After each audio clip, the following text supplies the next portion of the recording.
श्री स्वामी समर्थ. तुम्हा सर्वांचं श्री स्वामी समर्थ कृपा या चॅनलवर मनापासून खूप खूप स्वागत. स्वामी कृपेने तुमचा आजचा दिवस शुभ जावो. स्वामी महाराज तुमच्या सर्व चांगल्या इच्छा पूर्ण करोत हीच स्वामीचरणी प्रार्थना करते आणि आजच्या व्हिडिओला सुरुवात करते. आजच्या व्हिडिओमध्ये आपण स्वामी पुण्यतिथीनिमित्त दत्त महाराजांची एक विशेष सेवा करायची आहे याबाबतची माहिती जाणून घेणार आहोत.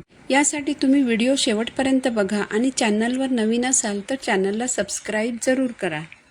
6 मे 2024 रोजी स्वामींची पुण्यतिथी आलेली आहे.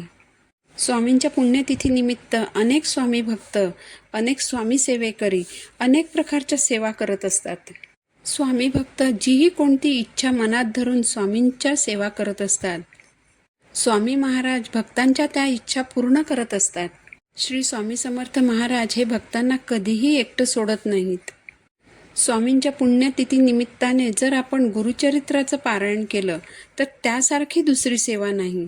प्रत्येकाला वाटत असतं की आपण गुरुचरित्राचे पारायण करावे, पण गुरुचरित्र पारायणाचे नियम कडक असतात. ते नियम ऐकून बरेच जण ते पारायण करत नाहीत. कधी कधी घरात लहान मुलं असल्यामुळे गुरुचरित्राचं पारायण करणं शक्यच होत नाही. जर आपण गुरुचरित्राचं पारायण केलं तर आपल्याला कधीच कोणतीच कमतरता होणार नाही हेही सर्वांना माहीत असतं. आणि ज्या व्यक्तीकडून गुरुचरित्राचं पारायण घडतं ती व्यक्तीच भाग्यवान ठरते. जर आपली इच्छा असूनही गुरुचरित्र पारायण करणं शक्य नसेल तर आपण गुरुचरित्रमधील एक अध्याय रोज वाचायचा आहे. तर 26 एप्रिलपासून आपल्याला गुरुचरित्रामधील 9वा अध्याय रोज वाचायचा आहे.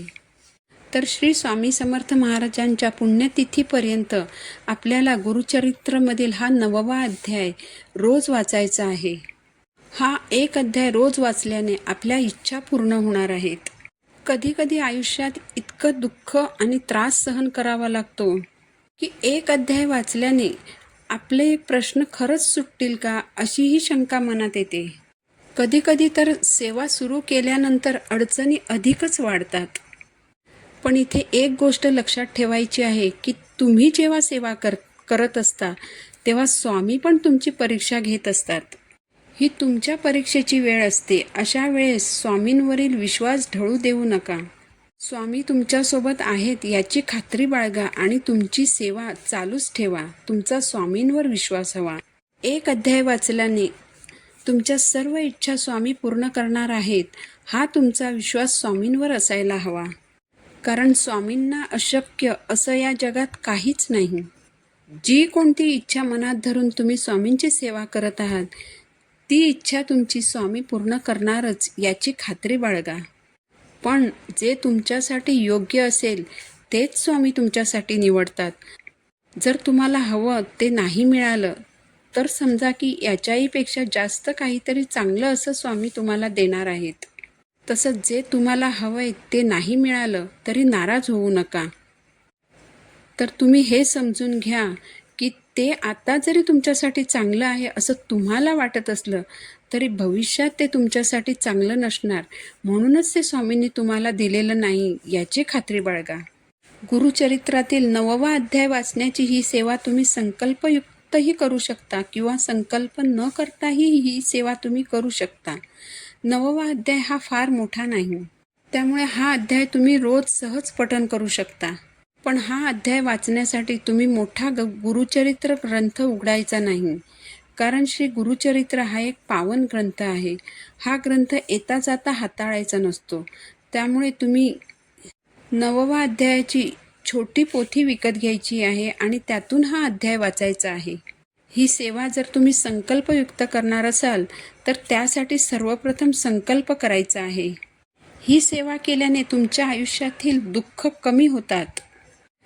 पण जी संकट येणार असतील ती येतातच. कारण प्रत्येकाला कर्माचे भोग भोगावेच लागतात. प्रत्यक्ष भगवंताचीही यातून सुटका झाली नव्हती. पण या संकटांची तीव्रता कमी होते.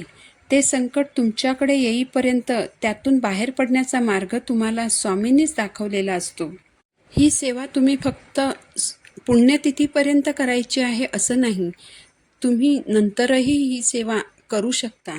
जेव्हा कधी तुम्हाला कोणती समस्या उद्भवेल तेव्हाही तुम्ही ही सेवा संकल्पयुक्त सेवा म्हणून करू शकता.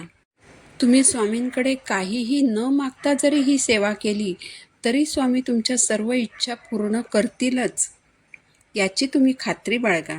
आता ही सेवा करताना नियम कोणते पाळायचे ते जाणून घेऊया. गुरुचरित्राचे पारायण करताना आपण जे नियम पाळतो ते हा अध्याय वाचताना पाळायची गरज नाही.